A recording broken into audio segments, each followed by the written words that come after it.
چنانچہ ایک دعا ہے، 10 کلمات ہیں، چھوٹے چھوٹے 10 چھوٹے چھوٹے جملے ہیں. یہ کہا ہے کہنے والوں نے کہ جو شخص ان 10 کلمات کے ذریعے اللہ تعالیٰ سے دعا مانگنے کا معمول بنا لے گا، اس سے اللہ تعالیٰ تمام بلاؤں سے محفوظ رکھیں گے اور اللہ تعالیٰ اس کے دل کو چین و سکون عطا فرمائے. مناجات مقبول میں یہ دعا لکھی ہوئی ہے. دعائیں جو حضرات اس وقت نہ لکھ سکیں وہ مناجات مقبول خریدیں اور اس میں وہ روزانہ ایک منزل دعا پڑھنے کا معمول بنائیں. جب ایک منزل وہ آئے گی جس میں یہ دعا ہوگی تو اس میں بھی شامل ہو، اور وہ لوگ جو اور آگے بڑھنا چاہیں وہ ہر نماز کے بعد ان 10 کلمات کے ذریعے اللہ سے دعا مانگنے کا معمول بنائیں. میرے عزیز بھائیوں، اس بات کو سنو کہ پریشانیاں آتی ہیں تو ہم بھاگتے ہیں. یہ پریشانیاں جو آتی ہیں یہ آتی ہی اس لیے ہیں اکثر کہ اللہ تعالیٰ ان پریشانیوں کو بھیج کر ہم کو اپنی طرف کھینچنا چاہے، اور ہم اللہ تعالیٰ کے اس بات کو سمجھتے ہیں. کیونکہ اللہ تعالیٰ ہم میں سے اکثر کے مزاج کو جانتے ہیں کہ یہ بندے جب تک بہت زیادہ پریشان نہیں ہوں گے تب تک یہ میری طرف نہیں آئیں گے.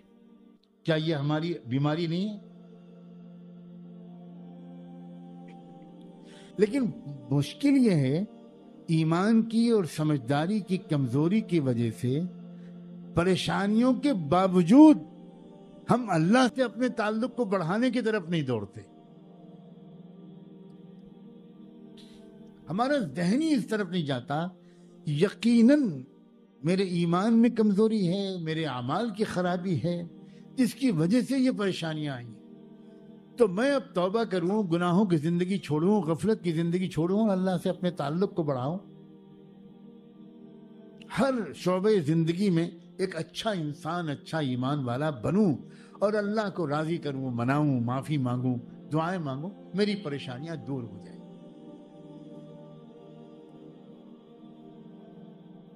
اللہ اسباب کا محتاج نہیں ہے، لیکن اس دنیا میں اللہ نے اسباب کا ایک نظام بنایا ہے. جب بندہ معافی مانگ کر، استغفار کر کے، توبہ کر کے اللہ سے اپنی پریشانیوں کو دور کرنے کی دعا کرتا ہے اور اللہ وہ دعا قبول کر لیتے ہیں تو اللہ تعالیٰ ہی اس سبب تک بندے کو پہنچا دیتے ہیں جو سبب اللہ کے حکم سے طے ہو چکا ہے اس پریشانی کو دور کرنے کے لیے. جب جس سبب تک اللہ پہنچاتے ہیں اس کا نتیجہ ضرور نکلتا ہے، اور جس سبب تک اللہ نہیں پہنچاتے بندہ خود دوڑ بھاگ کرتا ہے اور وہ سبب اللہ تعالیٰ کی طرف سے چنا ہوا نہیں ہوتا، اس سے کامیابی نہیں ملتی. اس لیے حقیقی سبب ہے استغفار، توبہ اور دعا، اپنی زندگی کو بدلنا. میرے بعد دوست، ساتھی، بھائی یہ اس مجمع میں بھی بیٹھے ہیں جو کل آئے، پرسوں آئے، اور انہوں نے اپنی شدید پریشانیوں کا اظہار کیا. دل دکھتا ہے جب ایسی پریشانیوں کا تذکرہ سنتے ہیں، بہت دل دکھتا ہے. دل سے دعا بھی نکلتی ہے اکثر کہ اللہ تعالیٰ اپنے اس بندے کی پریشانی کو دور کر دے. ایسے ہی لوگوں کی خدمت میں خاص طور پر عرض ہے، اور کچھ نہ کچھ پریشانی تو ہر ایک کو لگی ہوئی ہے آج کل کی زندگی میں.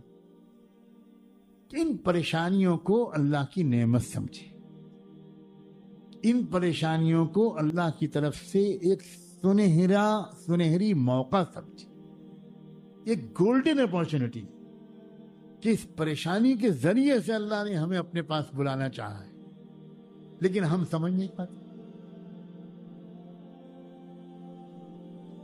وہ دعا کیا ہے؟ حسبی اللہ لدینی، اللہ میرے دین کے لیے کافی ہے. اللہ تعالیٰ نے پریشان حال بندوں کی پریشانیوں کو سامنے رکھ کر ایک جملہ قرآن میں فرمایا الیس اللہ بکاف عبدہ، کیا اللہ اپنے بندے کے لیے کافی نہیں ہے؟ اللہ اکبر، عجیب بات ہے. اس کے جواب میں ہمارے دل کی گہرائیوں سے یہ جواب نکلنا چاہیے، بلا اللہ آپ بالکل کافی، مجھے آپ کے سوا کسی کی ضرورت نہیں، آپ کافی۔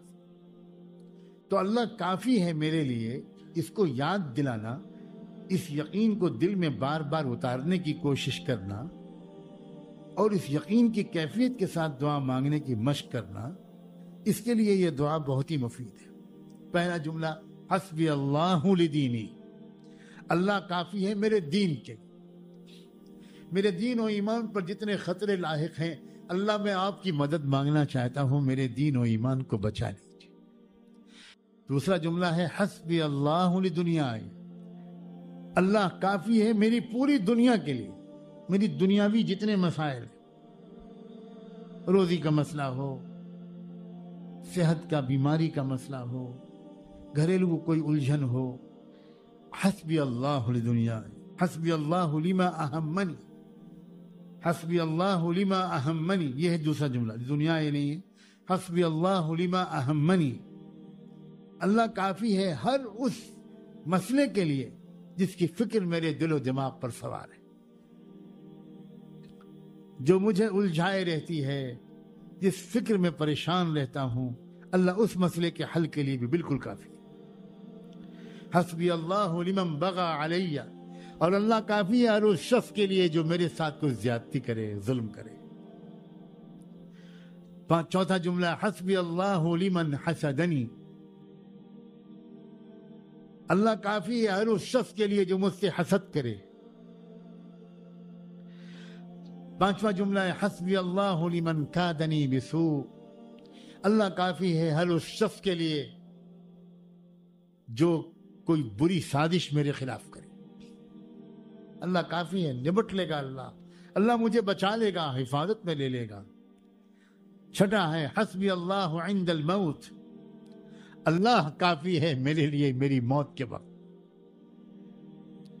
5 جملے ہیں دنیاوی زندگی کے اور 5 جملے ہیں آخرت کے، بالکل برابر برابر۔ آخرت کا تذکرہ شروع ہوتا ہے 6 جملے سے، حسبی اللہ عند الموت، اللہ کافی ہے موت کے وقت کہ میری موت آسانی سے ہو جائے، ایمان پر ہو جائے، اللہ کافی۔ 7واں جملہ ہے حسبی اللہ عند المسألة فی القبر، اللہ کافی ہے قبر میں جب سوال جواب ہوگا، اللہ کافی ہے میری مدد کر دے گا، میں پاس ہو جاؤں گا، میں کامیاب ہو جاؤں گا۔ 8واں جملہ ہے حسبی اللہ عند المیزان، اور اللہ کافی ہے اس وقت جب میرے اعمال تولے جائیں گے، اللہ کافی ہے، اللہ کافی ہے۔ اور 9واں جملہ ہے حسبی اللہ عند الصراط، اور اللہ کافی ہے پل صراط کے اوپر سے جب میں گزارا جاؤں گا، اللہ کافی ہے، اللہ مجھے سہارا دے دے گا، مجھے گرنے سے بچا لے گا۔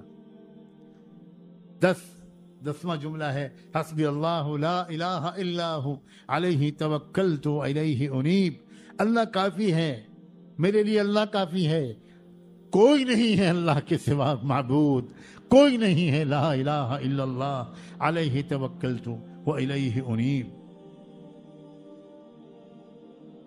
یہ 10 جملے ہیں، اللہ مجھے بھی توفیق دے اور آپ سب کو بھی خوب معانی کے استحضار کے ساتھ، یقین کے ساتھ، آنسوؤں کے ساتھ، ندامت کے ساتھ، توجہ کے ساتھ ان دعاؤں کے ذریعے اللہ سے اپنے تعلق کو بڑھائیں، اور انشاءاللہ جب ہم کہیں گے اللہ کافی ہے تو اللہ کہے گا کہ بندے میں نے تو پہلے ہی پوچھا تھا تجھ سے، تو مانتا ہے میں تیرے لیے کافی ہوں، جب تو کہہ رہا ہے کہ میں تیرے لیے کافی ہوں تو بندے ایک بات سن لے، جو مجھ سے اچھا گمان کرے گا میں اس کے ساتھ اچھا سلوک کروں گا۔ انا عند ظن عبدی بھی، اگر کوئی مجھ پر شک کرے گا تو میں اس کے شک کے مطابق ہی اس کے ساتھ سلوک کروں گا۔